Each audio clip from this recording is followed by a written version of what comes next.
The bank manager took my check, laughed at me, and burned it right in front of my eyes. I froze for a moment, unable to believe what I was seeing.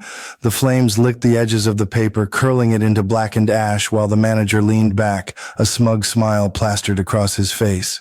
"We don't serve broke people here," he said, chuckling, as if he had just delivered the punchline of a private joke. His gold watch glinted under the fluorescent lights, a symbol of the arrogance that oozed from him. Around us, the lobby was alive with chaos. Phones rang incessantly. Customers murmured to each other, some too polite to intervene, others too shocked to react. The bank staff watched, some nervously holding their hands over their mouths, unsure whether to speak up, but no one dared challenge him, except me. What he didn't know, what nobody there could have guessed, was simple. The man he was humiliating owned the bank. Every desk, every teller, every locked drawer and security camera in this building belonged to me, and that little fact made the entire scene almost amusing. I had walked in that morning like any other customer, plain jeans, an old jacket, no flashy car, no entourage, just me and my check. But the moment the manager saw me, his eyes widened with that subtle mix of disdain and superiority. He thought he had the upper hand. He thought he could humiliate another small-time person and get away with it. I placed the envelope on the counter calmly without hesitation. My hands didn't shake. My voice didn't falter. I looked him straight in the eye and said, "I'd like to deposit a small check." He sneered. A laugh escaped him, loud and condescending. "This counter is for real clients, not dreamers," he spat. The words were sharp, meant to cut, but all they did was amuse me even more. At that moment, a crowd had gathered, sensing tension but unaware of the storm about to unfold. Phones were being raised, recording silently. Everyone thought they were watching just another banking drama, an entitled manager bullying an ordinary customer. They had no idea. The ordinary customer was about to change everything, and then he opened the envelope. It was a busy Monday morning when I walked into the bank, the kind of morning where the air feels electric with tension, phones ringing nonstop, printers clicking, and the low hum of conversation buzzing across the lobby. People shuffled in and out, carrying stacks of paperwork, while tellers tried to keep up with the constant flow. And right in the middle of it all stood the manager, the person who thought the world revolved around him. He was putting on a show like he was the star of some private drama, yelling at employees, correcting their every move with sharp, condescending tones, talking down to customers, making them feel small with a single glance. And of course, he wore his gold watch like a crown, flashing it at anyone who dared look at him. Power in his eyes lived on that wrist. I had watched him from the entrance for a moment, letting him parade his ego before stepping in. I wasn't there to make a scene, not yet. Plain jeans, an old jacket, no bodyguards, no flashy car outside. Just me, walking quietly, unassuming. That's what made this moment perfect. No one suspected a thing. I approached the counter slowly, placed my check down carefully, my movements deliberate, calm, unhurried. "I'd like to deposit a small check," I said. My voice was steady, neutral, carrying just enough weight to cut through the noise. He looked up at me.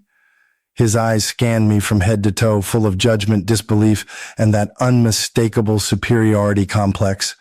Then he laughed, a sharp, mocking laugh that echoed across the room. "This counter is for real clients, not dreamers," he said, his tone dripping with scorn. His words were meant to humiliate. They were meant to make me shrink. Around us, the bank's atmosphere shifted. Some people laughed quietly, thinking this was just another entitled customer being put in his place. Others whispered, curious about the tension rising like static in the air. Phones were subtly raised to record, a quiet, almost instinctive reaction to drama. No one knew what was about to happen next. I didn't flinch. I didn't argue. I didn't even raise my voice. I simply waited, letting him feel in control, letting the arrogance bubble inside him, unaware that it was about to become his downfall. I had a small ritual in moments like this, observing the reactions of everyone around. A few staff members avoided eye contact. One teller's lips twitched as if she were suppressing laughter. The older clerk at the back, however, remained calm, polite, almost dignified. That detail mattered.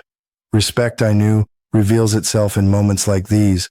He leaned forward, impatient now, ready to escalate. He didn't realize that by mocking me, by showing off in front of everyone, he was sowing the seeds of his own embarrassment. The room had gone quiet, the murmur of the lobby faded, leaving only the hum of tension between us, and then he reached for the envelope. That small movement set everything into motion. The manager was confident, self-assured, thinking he was about to put an end to this joke. He had no idea what was inside, no idea that the person he was mocking was about to turn the tables in a way no one in that bank would ever forget.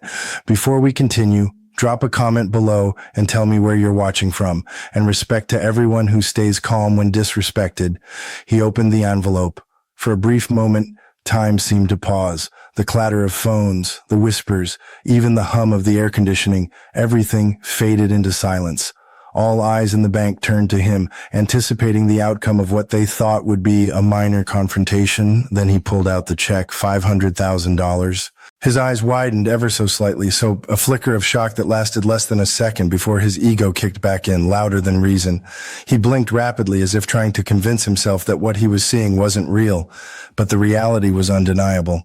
"Nice joke," he said, his voice forced, strained. "Fake checks don't impress me. Get out before I call security." The staff froze for a split second, then slowly some of them began to whisper among themselves. Customers pointed, murmured, and even chuckled nervously. The tension in the room was thick enough to touch. He tried to maintain his authority, but the widening of his eyes betrayed the first cracks in his confidence. I didn't react. Not a word, not a flinch. I just let the moment stretch. My calmness seemed to unsettle him even more. I said quietly, deliberately, "Sometimes arrogance blinds the very eyes meant to see." The words barely rose above a whisper, but they carried weight, and in that brief pause I could see it, the internal struggle. The manager's pride was fighting against the undeniable truth. He had been caught, humiliated, and exposed. Then, in a sudden, furious motion, he snapped. He grabbed the check and tossed it into the trash can as if burning it would erase his embarrassment. The flames licked the edges of the paper, curling and blackening it almost instantly. A sharp, acrid smell filled the air. Customers recoiled, covering their noses. Phones rose in unison, recording every second. "Stop!" someone shouted, but no one dared intervene directly. The silence that followed was deafening. Every pair of eyes in the bank was fixed on him, then on the check, and then on me. He thought he had the upper hand. He thought he had won, but in reality he was exposing his weakness, arrogance masquerading as power. The staff began to whisper again, and the tension was now palpable. A few murmured to each other, "Who is he? Is this real? What just happened?" Even the most experienced employees looked uncomfortable, unsure of how to react. And yet, through it all, I remained calm. My demeanor didn't change. I didn't raise my voice or flinch. I simply nodded, letting the weight of the moment settle on him. I turned slowly, prepared to walk out, leaving the stunned manager and everyone else to process the truth on their own. At that moment, an older clerk near the back leaned forward, frowning. Her eyes narrowed in recognition. "Wait," she whispered softly, almost to herself. "I recognize him." The room was on the brink of chaos, but in that stillness I could see the subtle realization forming in some eyes. Something was about to happen, something that no one there would ever forget. And just then, the doors opened. I said nothing. Not a word, not a sigh, not a single reaction beyond a quiet nod. The manager, still seething, had thrown my check into the flames, thinking that act would assert his control, reinforce his superiority. But the silence that followed told a very different story. I began walking toward the exit, each step deliberate, measured, almost slow enough for everyone to notice. The room seemed to shrink around me as if the entire bank had been holding its breath, waiting for something to happen, and in a way they were right. Something monumental was about to unfold. Phones rose like a synchronized wave. Customers' eyes widened as cameras captured the scene. Whispers spread across the lobby, soft at first, then louder, as people tried to make sense of what had just happened. Some were shocked, others confused, and a few were already anticipating the fallout. The manager's face twisted in frustration. He barked orders at staff who were too nervous to move. He gestured, waved, and flailed, but the authority he thought he commanded had vanished in an instant. An older clerk at the back, who had watched the entire encounter in quiet dignity, frowned slightly, her brow furrowed in recognition. "Wait, I recognize him," she whispered softly, almost to herself. Her voice was barely audible, but the weight behind it caused a ripple of tension to spread across the room. The other employees looked on, trying to process what she had just said. Customers craned their necks, trying to catch every subtle detail. No one moved, no one spoke, but everyone sensed that the balance of power had shifted. And then, just as the manager was about to explode with anger, the bank doors swung open with a firm push. A hush fell across the room. People instinctively turned toward the entrance. A sleek black car pulled up outside. 3 executives stepped inside, their eyes scanning the room until they found me. Their presence immediately changed the energy in the bank. Confidence, authority, and control radiated from them. They moved with purpose, holding folders and documents, a silent declaration that they meant business. "Sir, we've been waiting for you," one of them called out, voice calm but commanding. The manager froze, his mouth opening and closing like a fish out of water. Wait, sir, who is he?" he stammered, his bravado crumbling under the weight of the unexpected reality. The older clerk's recognition now made sense. She had known. She had stayed composed when others had flinched, and her instincts were correct. The tension in the room shifted palpably, confusion turning into dawning realization. I stopped near the door, turned back just enough to make eye contact with the manager. My expression was calm, composed, unshakable. In that quiet glance, the message was clear. The balance of power had changed, and the consequences of his arrogance were about to unfold. The murmurs among the staff and customers grew louder. Phones were raised higher. The manager's previous confidence had been shattered. Every action, every insult, every flicker of disrespect he had shown in the lobby now echoed back to him like a mirror of his own pride. And in that suspended moment, as the executives approached, I felt the weight of the room shift. The calm, silent authority I had carried from the moment I stepped in now spoke louder than any words, louder than any display of arrogance could ever hope to.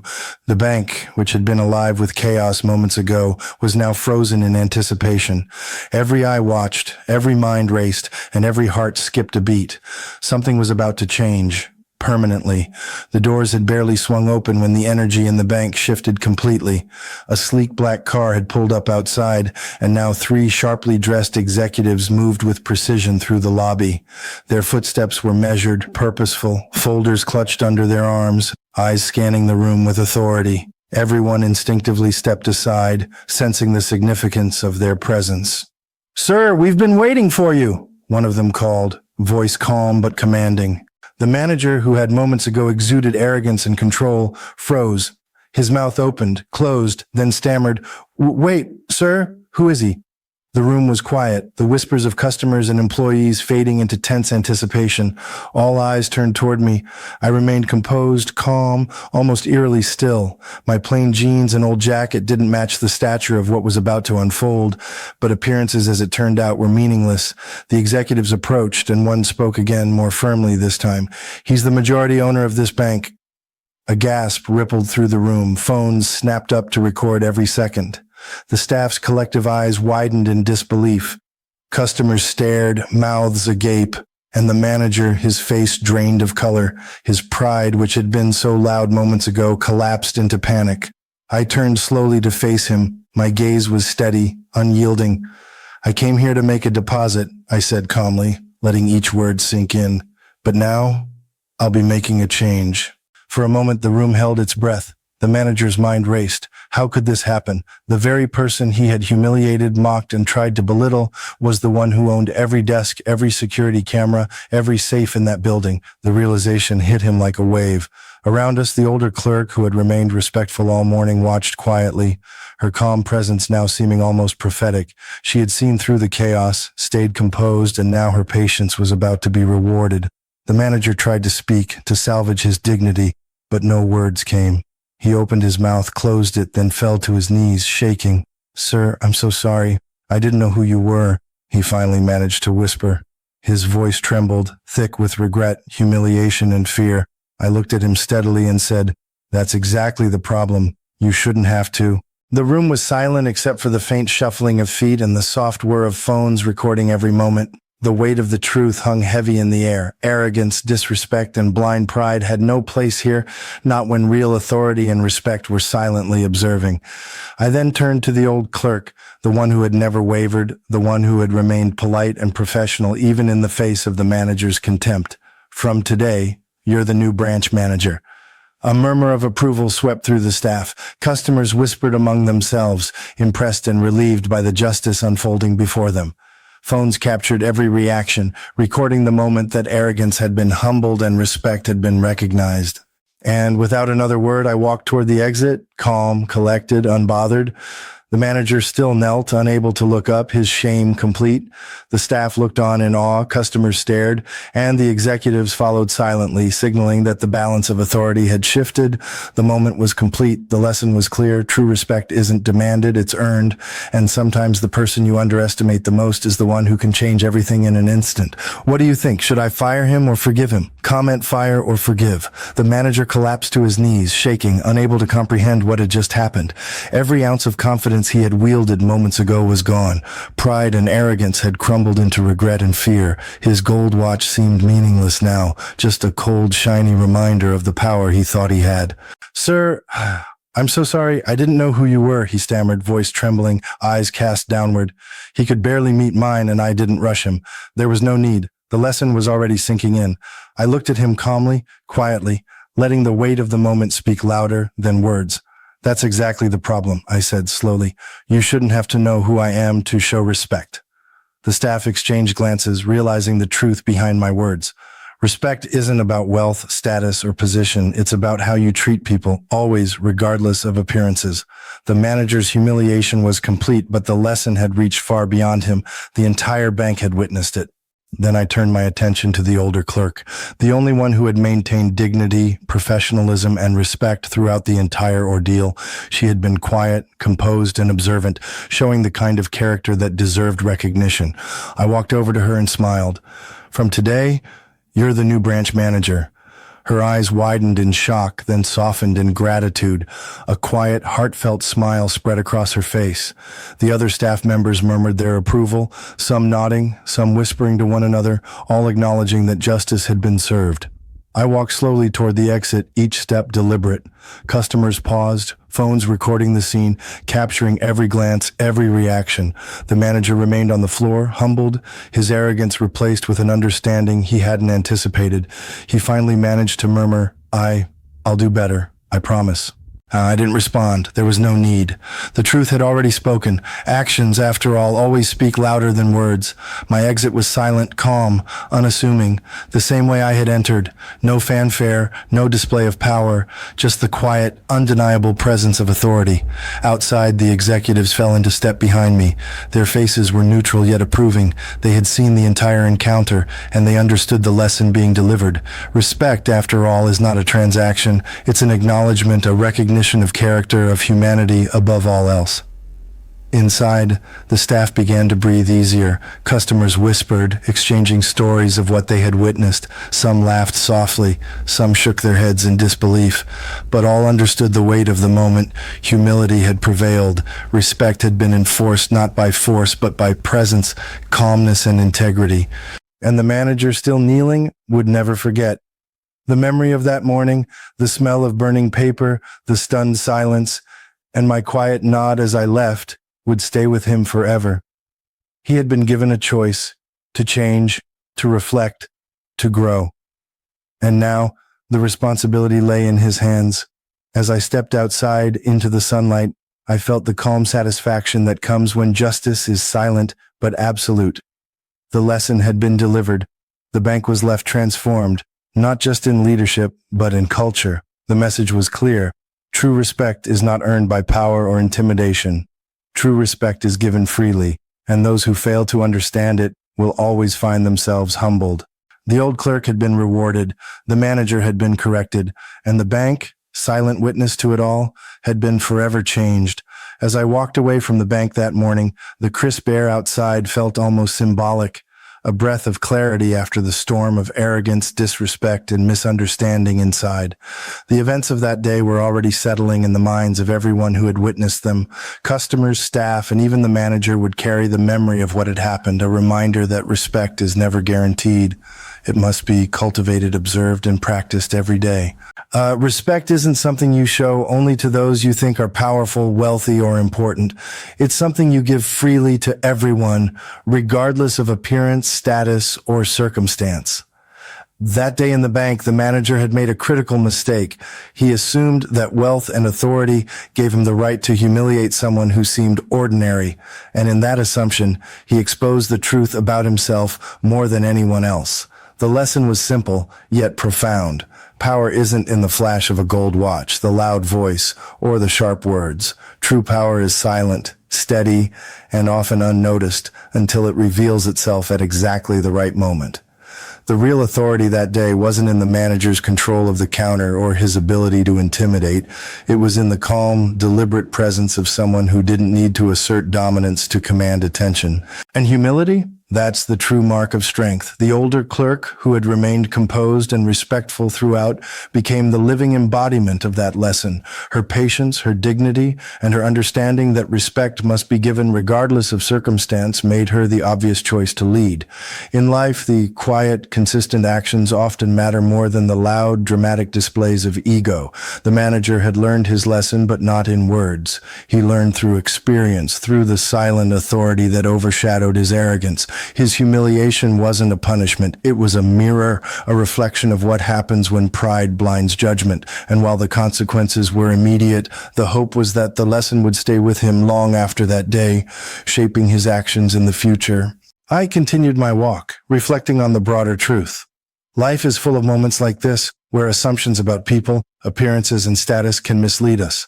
Someone who seems small or ordinary in one moment could be the very person who changes everything in the next. That's why humility, kindness, and respect aren't just moral ideals. They're practical strategies for living wisely and justly. And to everyone watching, reading, or hearing this story, here's the takeaway. Treat everyone with respect, even those who seem insignificant, even those who appear powerless, because the world has a way of turning the tables, and the one you dismiss today may be the one you're forced to look up to tomorrow. True power is quiet, true respect is earned, and the legacy of your actions will always outlive your words. The staff, the customers, the manager, all had witnessed a lesson that could not be forgotten, and that is the kind of impact a single act of calm authority can have. If you believe humility is real strength, type respect in the comments below. Share where you're watching from. Let this story remind us all, the way we treat people today defines the world we live in tomorrow. Because respect once lost is hard to regain, but respect once given can transform lives, silently, quietly, and forever.